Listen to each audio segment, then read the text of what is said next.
और भारत के बैंकों में नकदी की समस्या से निपटने के लिए भारतीय रिजर्व बैंक आरबीआई ने बड़ा कदम उठाया है। ओएमओ के जरिए खरीदे जाएंगे 1 लाख करोड़ के सरकारी बॉन्ड। ओएमओ यानी ओपन मार्केट ऑपरेशन सिस्टम के जरिए आरबीआई बैंकों में नकदी यानी लिक्विडिटी बढ़ाएगा। दरअसल मार्केट एक्सपर्ट का यह मानना है कि अभी जो महाकुंभ का भव्य आयोजन हुआ, इस कारण देश के बैंकों में नकदी की कमी आ गई, क्योंकि लोग बाग जब महाकुंभ घूमने गए थे तो खाते से पैसे निकला करके गए, लोगों का खर्चा हुआ, तो बैंकों के पास अब लोन बांटने के लिए भी पैसे नहीं रहे हैं। तो इसीलिए आरबीआई ने प्लान बनाया है और बड़ा ऐलान करते हुए कहा कि भारत के बैंकिंग सिस्टम में लिक्विडिटी बढ़ाने के लिए कुल 1.9 लाख करोड़ रुपए कैश डाले जाएंगे। भारतीय रिजर्व बैंक 2 चरणों में ये फंड डालेगा। चलिए अगला अपडेट आ रहा कि 7 मार्च तक जमा कर दें टीडीएस, वरना आपको पेनल्टी देनी पड़ सकती है। इनकम टैक्स डिपार्टमेंट की तरफ से नोटिस जारी किया गया। फाइनेंशियल ईयर 2024-25 का टीडीएस यानी टैक्स डिडक्टेड एट सोर्स और टीसीएस जमा कराने की अंतिम तिथि बहुत ही नजदीक आ चुकी है। 7 मार्च 2025 तक आपको इसे जमा कर देना है ताकि आप किसी भी तरह की पेनल्टी से बच सके।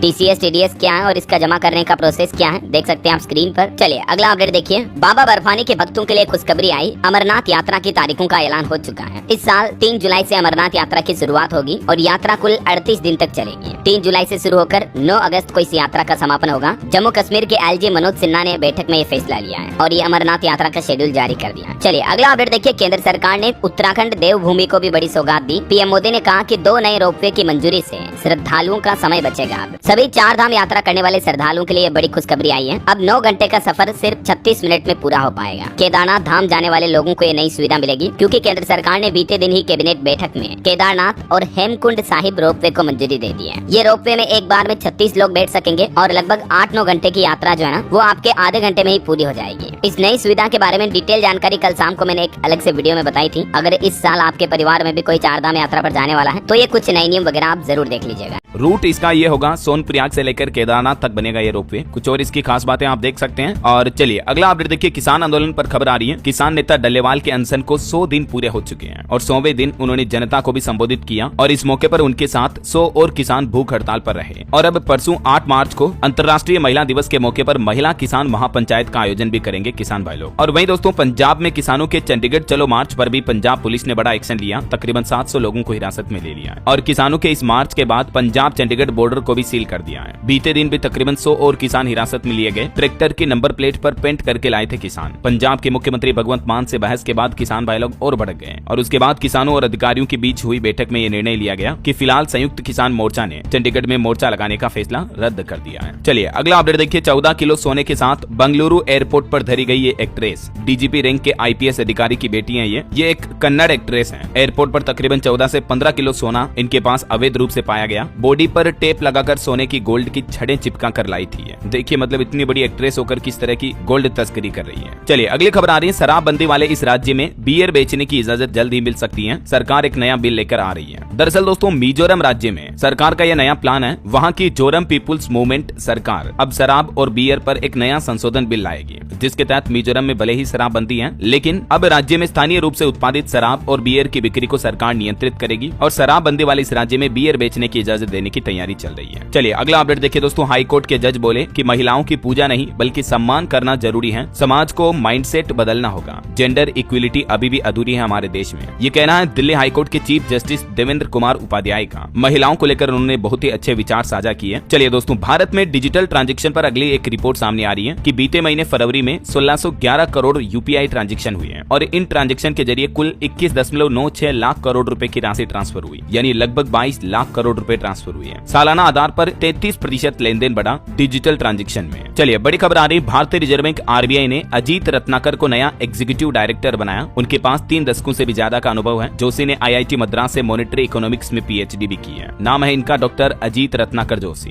करंट अफेयर्स के हिसाब से इंपोर्टेंट है, ध्यान रखिएगा। चलिए खबर आ रही दोस्तों। एलन मस्क की टेस्ला कंपनी ने शोरूम लगाने के लिए साइन किया लीज डील भी। मुंबई के बीकेसी में खुलेगा कंपनी का पहला शोरूम। इसके साथ ही टेस्ला ने मुंबई और पुणे में स्टाफ की हायरिंग भी शुरू कर दी है। टोटल 20 वैकेंसी निकाली है। कंपनी का पहला शोरूम मुंबई के बीकेसी में खुलेगा। अच्छा, देश के युवाओं और खास करके स्टूडेंट्स के लिए एक अच्छी खबर आ रही है। स्वयं पोर्टल पर top 5 free English speaking course भी जोड़ दिए हैं सरकार ने, जिनके जरिए आप अंग्रेजी बोलना मुफ्त में सीख सकते हैं। ये स्वयं सरकार का गवर्नमेंट का ऑफिशियल पोर्टल है और यहाँ free English speaking courses available हैं। आप सिंपली गूगल में लिखना स्वयं, तो आपको पहला ही पोर्टल मिलेगा ये swayam.gov.in। ये भारत सरकार का ऑफिशियल पोर्टल है। इस पोर्टल पर जब आप आओगे तो यहाँ आप देख सकते हैं दूसरे नंबर पर बटन मिलेगा ऑल कोर्सेज। इस पे क्लिक करोगे आपको कई अलग अलग तरह के एडवांस कोर्सेज भी फ्री में सीखने को मिलेंगे। कुछ अपकमिंग कोर्सेज भी हैं जैसे कोडिंग वगैरह हो गई, और भी यहाँ से आप फिल्टर कर सकते हैं अलग अलग कैटेगरी के कोर्सेज, ठीक है ना। चलिए अगला अपडेट आ रहा हूँ। विशेष ओलंपिक विश्व शीतकालीन खेल का इटली में 7 से 17 मार्च तक आयोजन होगा। भारत के भी विशेष एथलीट 6 खेलों में हिस्सा लेंगे। और देखिए देश की राष्ट्रपति द्रौपदी मुर्मू का भी कहना है कि हमारा राष्ट्रीय लक्ष्य है इस सदी के पहले भाग के अंत से पहले भारत को एक विकसित देश बनाना है। और चलिए खेल समाचार पर खबर आ रही कि चैंपियंस ट्रॉफी फाइनल में अब भारत का मुकाबला न्यूजीलैंड से होगा, क्योंकि दूसरे सेमीफाइनल में न्यूजीलैंड ने साउथ अफ्रीका को 50 रन से हरा दिया है। बीते दिन भारत ने भी सेमीफाइनल में जीत हासिल की थी। उसके बाद जीत का देश भर में जश्न मनाया गया, क्योंकि भारत 5वीं बार चैंपियंस ट्रॉफी के फाइनल में पहुंचा है। लोगों ने पटाखे जलाकर जश्न मनाया। कुछ तस्वीरें आप देख सकते हैं। चलिए खबर आ रही है आसाराम और नारायण साई का कट्टर अनुयायी उत्तर प्रदेश से अरेस्ट हुआ। 6 राज्यों में वांटेड था। ये तामराज इसका नाम है। गिरफ्तारी से बचने के लिए धर्म परिवर्तन भी करवा लिया। पिछले 10 सालों से फरार अपराधी आखिरकार पकड़ा गया। वहीं देखिए मुख्यमंत्री योगी आदित्यनाथ ने यूपी विधानसभा सदन में कहा कि अबू आजमी को यूपी बुलाइए, इलाज कर देंगे। औरंगजेब जैसी खमबख्त औलाद किसी को न हो, ये खुद उसके पिता ने कहा था। ये बयान दिए उत्तर प्रदेश के सीएम योगी आदित्यनाथ ने यूपी विधानसभा में। चलिए दोस्तों भारत में अमीरों को लेकर एक रिपोर्ट सामने आ रही है कि सबसे ज्यादा अमीरों के मामले में दुनिया में भारत चौथे नंबर पर है। 2024 में देश में 85,698 सुपर रिच लोग रहे और सालाना आधार पर 6% तक का इजाफा हुआ है इस संख्या में। मतलब ये रिपोर्ट आई कि दुनिया के किस देश में सबसे ज्यादा अमीर लोग रहते हैं, तो इस लिस्ट में भारत चौथे नंबर पर आया। और सबसे नंबर 1 पर अमेरिका है, जहां 38% से भी ज्यादा अमीर लोग अमेरिका में रहते हैं।